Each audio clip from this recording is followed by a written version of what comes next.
ಬಿಜೆಪಿಯನ್ನು ಮತ್ತು ಪಕ್ಷದ ಮುಖಂಡರನ್ನು ಯಾವುದೇ ಆಧಾರಗಳಿಲ್ಲದೆ ಸಂವಿಧಾನ ವಿರೋಧಿಗಳೆಂದು ಕಾಂಗ್ರೆಸ್ ಪಕ್ಷದವರು ಅಪಪ್ರಚಾರದಲ್ಲಿ ತೊಡಗಿದ್ದಾರೆ. ಪ್ರಸ್ತುತದಲ್ಲಿ ಸಂವಿಧಾನಕ್ಕೆ ಏನಾದರೂ ಗೌರವ ಉಳಿದಿದ್ದರೆ ಅದು ಬಿಜೆಪಿಯ ಮೋದಿ ಸರ್ಕಾರದಿಂದ ಮಾತ್ರ ಎಂದು ಬಿಜೆಪಿ ವಕ್ತಾರರಾದ ವಿಕಾಸ್ ಪುತ್ತೂರು ತಿಳಿಸಿದರು.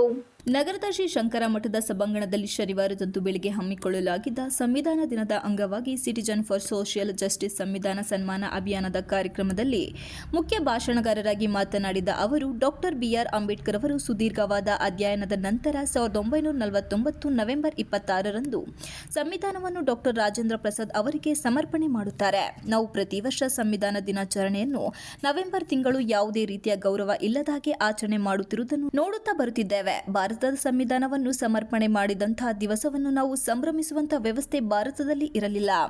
ದೇಶದ ಪ್ರಧಾನಿ ಮೋದಿ ಅವರನ್ನು ಸಂವಿಧಾನದ ವಿರೋಧಿ ಎಂದು ಬಿಂಬಿಸುತ್ತಾರೆ. ಆದರೆ ಇಂದು ಸಂವಿಧಾನಕ್ಕೆ ಗೌರವ ಉಳಿದಿದ್ದರೆ ಅದು ಮೋದಿಯ ಸರ್ಕಾರ, ಬಿಜೆಪಿ ಎಂದು ನಾವು ಒತ್ತಿ ಹೇಳಬೇಕಾಗಿದೆ ಎಂದರು. ಸಾಕ್ಷಿಭೂತವಾಗಿ ಮೋದಿಯವರು ಪ್ರಧಾನಿ ಆಗುವ ಮೊದಲೇ ಗುಜರಾತಿನಲ್ಲಿ ಮುಖ್ಯಮಂತ್ರಿಯಾದ ವೇಳೆ ಆನೆ ಅಂಬಾರಿ ಮೇಲೆ ಸಂವಿಧಾನವನ್ನಿಟ್ಟು ಮೆರವಣಿಗೆ ಮಾಡಿದ್ದರು. ನವೆಂಬರ್ 26ರಂದೇ ಶ್ರೇಷ್ಠವಾದ ದಿನವಾಗಿ ಅಧಿಕೃತ ಭಾರತದ ಸಂವಿಧಾನವಾಗಿ 1950ರ ಜನವರಿ 26ಕ್ಕೆ ಆಗಿದೆ. ಈ 2 ತಿಂಗಳ ಕಾಲಾವಧಿಯಲ್ಲಿ ನಾವು ಸಂವಿಧಾನದ ಒಟ್ಟು ಜಾಗೃತಿ ಮಾಡುವುದೇ ಈ ಅಭಿಯಾನ ಎಂದು ಕಿವಿಮಾತು ಹೇಳಿದರು.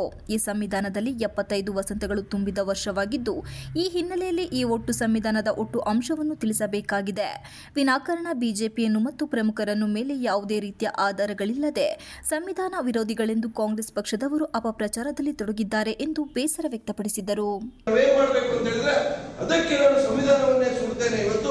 ದುಷ್ಟ ಶಕ್ತಿಗಳು ಸಂವಿಧಾನವನ್ನು ಇವತ್ತು ಆಕ್ರಮಣ ಮಾಡುವಂತಹ ಕಾಲಘಟ್ಟ ಬಂದಿದೆ ಅಂತ ಬಾಬಾ ಸಾಹೇಬ್ ಅಂಬೇಡ್ಕರ್ ಅವರು ಹೇಳ್ತಾರೆ. ಇಲ್ಲಿ ಅರ್ಥ ಮಾಡ್ಕೊಳ್ಬೇಕು, ಕಾಂಗ್ರೆಸ್ನ ಯಾವ ರೀತಿಯ ಆಕ್ರಮಣ ಸಂವಿಧಾನದ ಮೇಲೆ ಪ್ರಾರಂಭ ಆಗಿತ್ತು, ಅದನ್ನು ಬಾಬಾ ಸಾಹೇಬ್ರೆ ಯಾವ ರೀತಿ ಉಲ್ಲೇಖ ಮಾಡಿತ್ತು, ಇದನ್ನು ನಾವು ಅರ್ಥ ಮಾಡಿಕೊಂಡಾಗ ನಮ್ಮ ಸಂವಿಧಾನದ ಮೇಲೆ ಆಗಿರುವಂತಹ ಒಟ್ಟು ಅಪಚಾರಗಳು ನಮಗೆ ಗೊತ್ತಾಗುತ್ತೆ. ಇಷ್ಟಕ್ಕೆ ನಿಲ್ಲೋದಿಲ್ಲ. ಜವಾಹರಲಾಲ್ ನೆಹರು ಏನು ಸಂವಿಧಾನದ ಆಕ್ರಮಣ ಪ್ರಾರಂಭ ಮಾಡಿದ್ರು, ಇದನ್ನು ಮುಂದುವರೆಸಿದ್ದು ಇಂದಿರಾ ಗಾಂಧಿ ಅವರು ಈ ದೇಶದ ಮೇಲೆ ಎಮರ್ಜೆನ್ಸಿಯಲ್ಲಿ ಹೇಳಿದ್ರು. ಈ ದೇಶದ ಮೇಲೆ ಬೇಡದೆಲ್ಲ ಕೆಲಸವನ್ನು ಮಾಡಿದ್ರು, ಇದೆಲ್ಲ ನಮಗೆ ಗೊತ್ತಿದೆ. ಆದ್ರೆ ಸಂವಿಧಾನವನ್ನು ಬದಲಾವಣೆ ಯಾರಾದ್ರೂ ಮಾಡಿದ್ರೆ ಅದು ಇಂದಿರಾ ಗಾಂಧಿ ಅನ್ನುವಂಥದ್ದು ನಾವು ತಿಳ್ಕೊಳ್ಬೇಕು.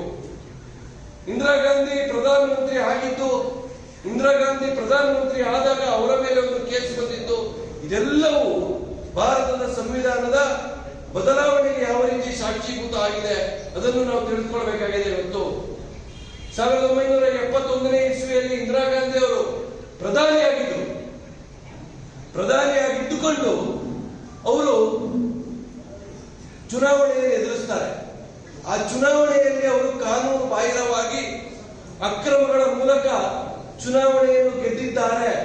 ಆದ್ದರಿಂದ ಅವರ ಚುನಾವಣೆಯನ್ನು ಅಸಿಂಧು ಅಂತ ಘೋಷಣೆ ಮಾಡಬೇಕು. ಕಾರ್ಯಕ್ರಮದಲ್ಲಿ ಬಿಜೆಪಿ ಜಿಲ್ಲಾಧ್ಯಕ್ಷರಾದ ಸಿದ್ದೇಶ್ ನಾಗೇಂದ್ರ, ಮಹಿಳಾ ಮೋರ್ಚಾ ರಾಜ್ಯ ಉಪಾಧ್ಯಕ್ಷ ಪ್ರಫುಲ್ಲ ಮಲ್ಲಾಡಿ, ಎಸ್ಸಿ ಮೋರ್ಚಾ ಜಿಲ್ಲಾಧ್ಯಕ್ಷ ಎಸ್ಡಿ ಚಂದ್ರು, ಆಲೂರಿನ ಬಿಜೆಪಿ ಹಿರಿಯ ಕಾರ್ಯಕರ್ತ ರಮೇಶ್, ಬಿಜೆಪಿ ಪ್ರಧಾನ ಕಾರ್ಯದರ್ಶಿ ಅಮಿತ್ ಶೆಟ್ಟಿ, ಹುಡಾ ಮಾಜಿ ಅಧ್ಯಕ್ಷ ನವಿಲೆ ಅಣ್ಣಪ್ಪ, ಪ್ರಸನ್ನಕುಮಾರ್, ಸಂಚಾಲಕ ರಾಜ್ಕುಮಾರ್, ಡಿವೈ ಗೋಪಾಲ್, ದೇವರಾಜೇಗೌಡ ಇತರರು ಉಪಸ್ಥಿತರಿದ್ದರು. Srinivas, TV 46 Malenadu news, Hassan.